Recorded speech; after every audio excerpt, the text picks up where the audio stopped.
All right, so in Chapter 7, we're going to be looking at performing hypothesis test.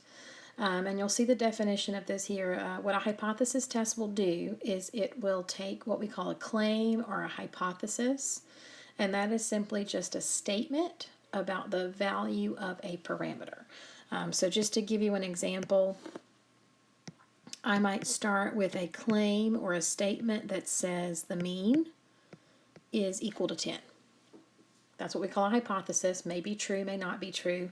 And what the hypothesis test will do is it will look at what happens in the sample, like sample statistics, things like X bar, which we know is our sample mean. And it will use what happened in the sample to test that claim.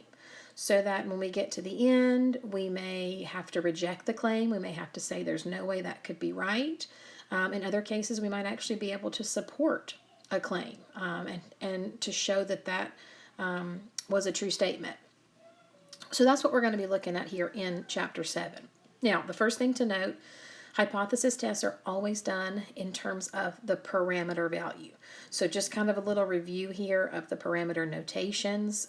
These are going to be claims that we write in terms of mu for the mean, sigma for standard deviation, sigma squared for the variance, and p if we're dealing with a claim about a proportion or a percentage of the population. So we're going to be going through the basic steps here. And so we're going to start with step number 1. With every hypothesis test, the first thing you need to do is take your claim, whatever that statement is about the parameter value, and break it up into a null and an alternative hypothesis. So I'm going to walk through these two things with you using the claim given in our first example. All right, so you'll notice in these instructions, the first thing I'm told to do is write the claim mathematically. So with every claim or statement that I'm given to test, that's the first thing I'm going to do. Now this basically has two parts. Number 1, make sure that you write it in terms of the correct parameter. So this is a claim about the mean. All right, that means we're testing the value of mu. And mathematically, what we're claiming is that it is not equal to 74 months. Right? Again, just taking the claim in words and writing it mathematically. Now, when you go to figure out your null and alternative hypothesis, the first big thing to remember is that they must be complements or opposites of each other. So once you identify that claim, the next thing you want to do is identify its opposite. So if the claim says that it is not equal to 74, the opposite of that statement would be that it is equal to 74. So that's the first part. The second part is to remember that the null hypothesis must always contain equality, where the alternative hypothesis must always contain inequality. So based on that, I'm going to take these two statements and I'm going to take the one with equality, which is this statement right here, equal to 74, and I'm going to make that my null hypothesis. Right? Null hypothesis always has equality. And then my alternative hypothesis will always be the statement with inequality, which in this example says that the mean is not equal to 74. All right, now this process we're going to use the same way every time. Claim an opposite. One with equality goes to the null. The one with inequality goes to the alternative. And you'll notice in the instructions here it says go back and identify which is your claim. So basically this just says we've got two statements here. The one that we were given, the one that we were asked to test, is that the mean was not equal to 74. So I'm just going to make myself a note right here so that I'll remember in this test what I'm claiming, what I'm looking to test here ended up in the alternative hypothesis. All right, so what you're seeing right here this is the first step in every hypothesis test. All right, so what I want you to do is try this again for yourself on this second example. So it'd be a good idea to pause the video, take this example, take the claim that you're given, see if you can set up the null and the alternative hypothesis, and then once you do that, come back in here and check to see if you did things correctly.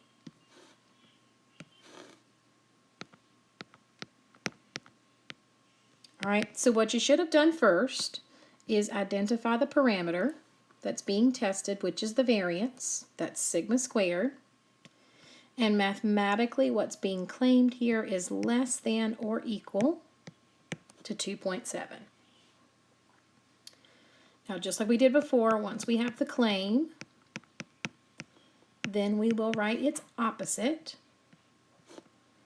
If the claim is less than or equal to, the opposite is strictly greater than. So when you go to look at the opposite statement, you're going to flip the direction of the inequality, and you're going to make sure that only one of the two statements has the equal to in it. So if the claim has equal to, like it does here, the opposite cannot. Because remember, whichever one has equality has to go to the null hypothesis. All right, so based on that, I'm going to take the one with equality, which is here, less than or equal to, place it in the null hypothesis, and I'm going to take the one without equality, this strictly greater than, and I'm going to place it in the alternative. And notice in this particular example, the claim, the statement that we were asked to test, it had equality. So in this particular example, the claim actually ends up in the null hypothesis versus the previous one where it ended up in the alternative. So that's going to vary. That's why it's a good idea to kind of make a note. All right, now, this particular step of the hypothesis test is so very important because all the rest of the steps will stem from making sure you've set it up correctly. So you're going to get lots of practice doing that first in section 7.1.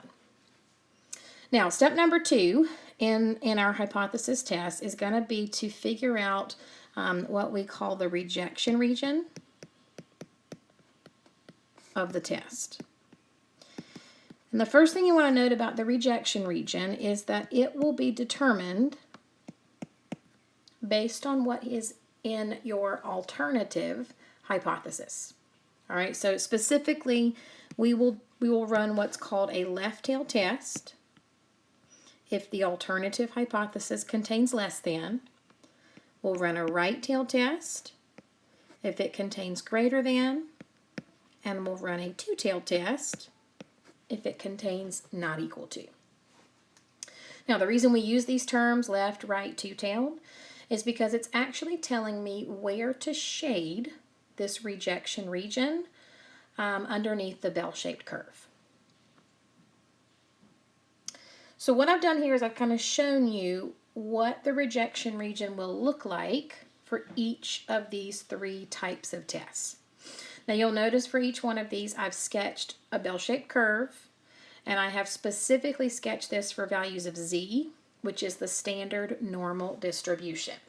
So at this point, we are looking specifically at cases where sigma is known, and we know from chapter 6 that when sigma is known, population standard deviation, that's when we're able to use the standard normal or to do what's called a z-test. All right, so again, you'll notice based on the term left, right, two-tail, what that did is it told me where to shade the rejection region. From here, what we're going to do is identify a given level of significance for the test. This is kind of like level of confidence where it's given up front, but where level of confidence is something we typically keep high, level of significance is going to be low because it's actually the probability that our test makes an incorrect decision. It's kind of like looking at the probability of an error. Now what this is going to tell us in terms of this rejection region is the actual area of that shaded region. Okay, so let's do a few examples here where we just want to figure out where this rejection region is going to fall. So we're going to start with a left tail test. And remember, all that means is that in the initial setup, our alternative hypothesis contained less than. So I'm going to look at my standard normal curve. And for a left tail test, I'm going to shade my rejection region in the left tail of the curve. Now again, every hypothesis test will start with a given level of significance, and that is always going to give you the area of your shaded rejection region. So if we're running this test with a level of significance at 0.10, that is telling me the area of my shaded rejection region. Now in this case it happens to be an area to the left, and so we know that an area to the left is something that we can look up in our standard normal table. So this is a method that we did back in chapter 5. I'm going to go to my standard normal table. I'm going to look for an area that gets the closest to what I'm given, which is 0.1. All right, 0.1003, that's as close as I can get to that given area. And what I want to do is figure out the z-score that corresponds. A row would give me negative 1.2, and the column would give me 8. So what that's telling me is this value right here, which separates my shaded rejection region from the unshaded region underneath this curve. Now I like to do my rejection regions with pictures, and you'll notice me doing that from here on out. But sometimes my stat lab will ask you to kind of write this out in a more mathematical format. So the technical terms for what we're finding here, the critical value for the test, this is commonly written z sub 0, kind of like the null hypothesis. That is the z-score that you find using your level of significance. The rejection region is what you have shaded underneath that curve. And so what I've shaded underneath this curve would be any values of z that are less than that value of negative 1.28, because I'm shading to the left, and to the left is less than. All right, so for a left tail test, all you're going to need to do is take the level of significance, which is that alpha value, use it as the area, take that to your table, and you're going to get a negative critical value for a left tail test. All right, so let's look at how this is going to change for a right tail test. So again, just reminding you, all it means to be right tail is that the alternative is greater than. But what that tells me is when I look at the rejection region here and I look at the standard normal curve for a right tail test, I'm going to shade in the right tail of the curve. All right, now again, we define the level of significance as the area, but remember, it is the area of the shaded rejection region. So in this case, that level of significance is actually giving me an area to the right of the critical value. Now, you want to remember when you go to your standard normal table and you look at these values inside the table, these are only area to the left. So for a right tail test, what we're going to have to do is take the level of significance, subtract it from 1, and use the area to the left when we go to our table. And this is just something to remember from chapter 5. The table only looks at area to the left. So now that I have that, I'm going to go to my table. I'm going to look for the closest area to 0.95. But this is one of those special cases where you have two values that are equally close to what you want.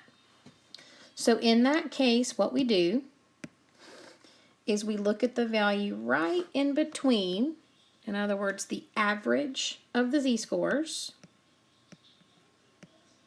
and we get a critical value of 1.645.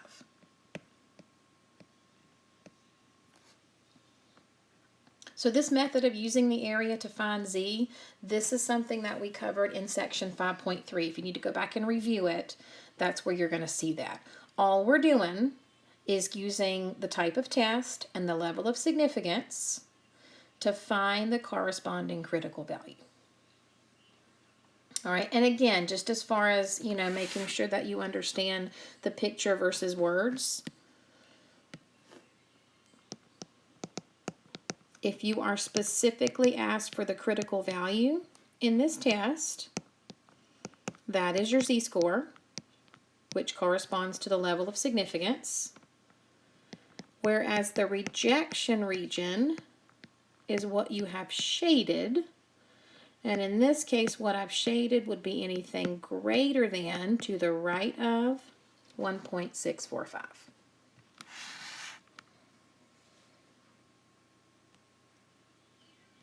All right, so based on that example, again, what you should note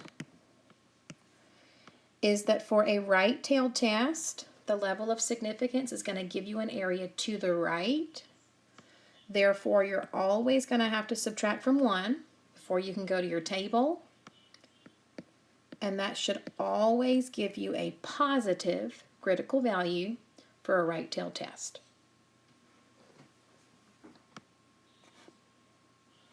All right, so that brings us to the two-tailed test. And based on what we've done so far, you can guess what this is going to look like. When the alternative hypothesis contains not equal to means you could be less than, which is on the left side here, or you could be greater than. So that's why in a two-tailed test, rejection region will be split, half on one side, half on the other.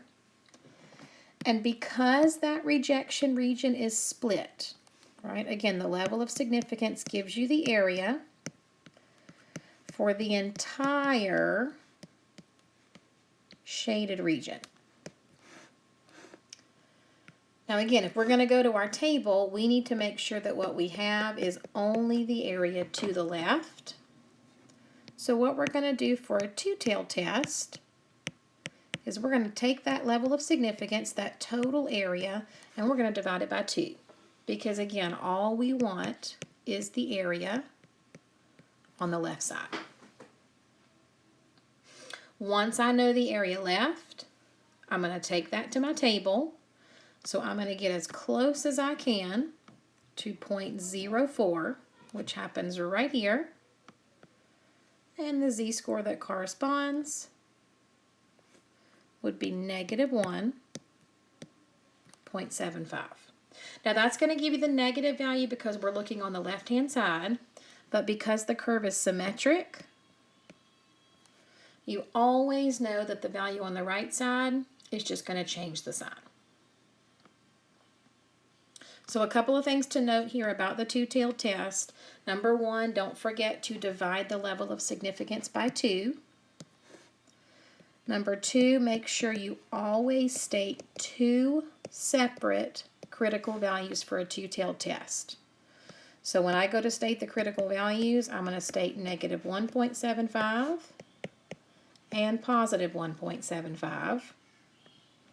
And make sure for the rejection region that you have 2 separate regions stated as well. So on the left end, I've shaded anything less than negative 1.75. On the right end, I've shaded anything greater than positive 1.75. So again, kind of going back to our general sketch here, in a right-tailed test, we need to make sure that we subtract the level of significance from 1 before looking up that critical value. In a two-tailed test, we need to make sure, before we go to our table, that we're using an area of alpha divided by 2. And we want to remember that for a two-tailed test, we'll have both a negative and a positive critical value.